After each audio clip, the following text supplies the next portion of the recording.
Now the post parade. Number 1 in the 3-horse entry of Wayne Lucas is War, the winner on a disqualification of the Bluegrass Stakes. Number 1A, the horse who must prove himself today, Capote, the 2-year-old champion who has looked very bad his last 2 outings in New York. Number 1X, the 3rd horse in this entry. On the line, he won the Derby trial last week and was suddenly put into the Derby.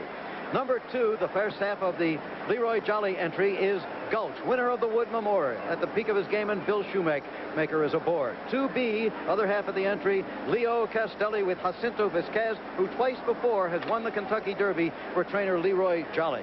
Number 3, the winner of the Florida Derby. This is Crypto Clearance. Phil Tynowitz, the owner, in the game for 25 years, and now he's got his shot. Jose Santos, perhaps the best rider in the country at the moment, is aboard him. Alysheba, number 4, with the confidence of trainer Jack Van Berg and the skill of jockey Chris McCarron, who's never won the Derby. Number 5, from the West Coast, didn't look too good in the Santa Anita Derby, but before that he tore him up. This is the $5,500 sensation, Masterful Advocate, with Lafitte Pinkai Jr.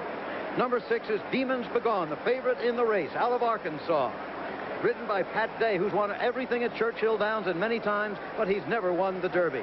Number 7, from California comes Candy's Gold, trained by Stanford graduate, somewhat intellectual Eddie Gregson, ridden by Sandy Hawley, the comeback kid.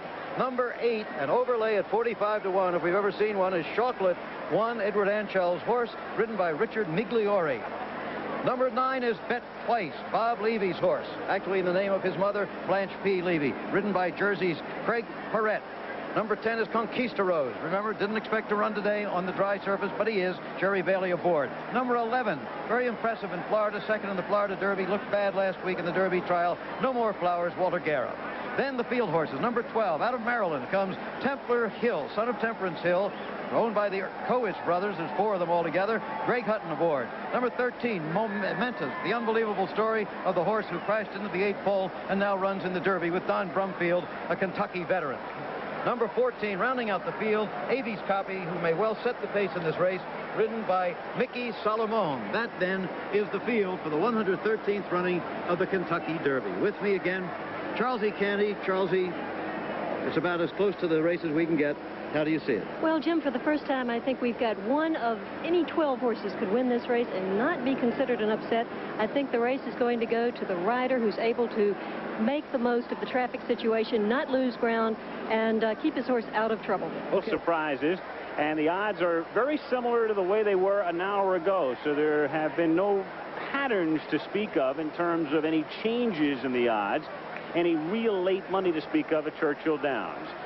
The 3-horse Wayne Lucas entry, War, the 2-year-old champ Capote, and On the Line is 6 to 1. Then the Jolly entry, Gulch and Leo Castelli at 9 to 2. Crypto Clearance has been and still is 6 to 1. Then comes Alysheba, who's made a career of finishing 2nd and 3rd at 8 to 1. Masterful Advocate, good backing at 6 to 1. Demons Begone, when we came on the air, was 5 to 2, but is being held now at 2 to 1. Candy's Goal 45 to 1. As Jim McKay put it, a great overlay. Chocolate won at 45 to 1.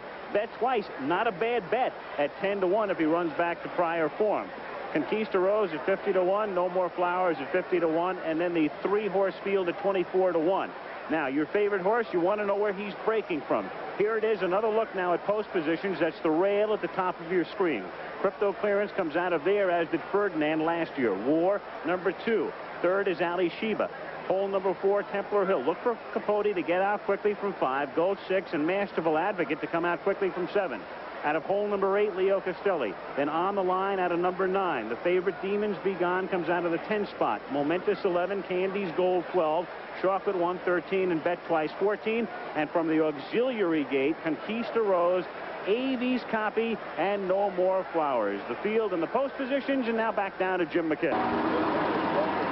This is a long time for Crypto Clearance, the number 1 horse in post position order, to be standing there. But he is a now horse and a now rider. Jose Santos rides him.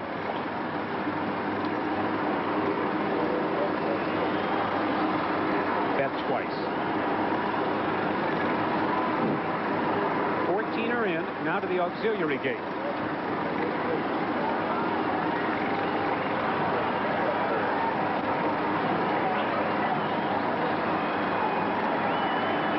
They're all in line. And they're off. Demons Begone away between horses. Now there goes Leo Castelli on the inside, though. Capote grabs the early lead past the stands for the first time. From between horses on the line, charging up to get command. Capote along the inside is second, and on the outside, that's Candy's Gold Racing third. In the middle of the track, No More Flowers up fourth. Bet Twice is fifth. Masterful Advocate from between horses sixth. There goes Leo Castelli bullying his way between horses seventh. Masterful Advocate, in fact, almost went out. War is in trouble on the inside around the first turn. Capote leads it by a length. Stablemate on the line into second position by 2. Candy's Gold on the outside, third by a head. Along the inside, that's Leo Castelli with Jacinto Vasquez in the irons in fourth position. War regaining on the inside now fifth. Bet Twice is sixth. Masterful Advocate is seventh. No More Flowers on the outside is racing eighth. Templar Hill moving through along the inside ninth. Softlit 1 is 10th. No More Flowers back to 11th. After that, it's Alysheba, Momentous, Crypto Clearance. Between horses, Gulch is far back. On the outside, Conquista Rose is 16th. And the favorite, Demons Be Gone, is 17th and last. He's pulling up around the far turn. On the inside, it's on the line, but on the outside, there goes Bet Twice. Bet Twice to the front, way ahead with Craig Perret aboard. On the inside, that's on the line with Gary Stevens hanging tough as they turn for home, a quarter of a mile to go. Bet Twice taking the lead by 1. On the outside, here comes Alysheba. On the line, dropping out of it. Middle of the racetrack, Crypto Clearance with Jose Santos is flying. Leo Castelli between horses. And down the stretch they come. Bet Twice on the inside, leads it by a head.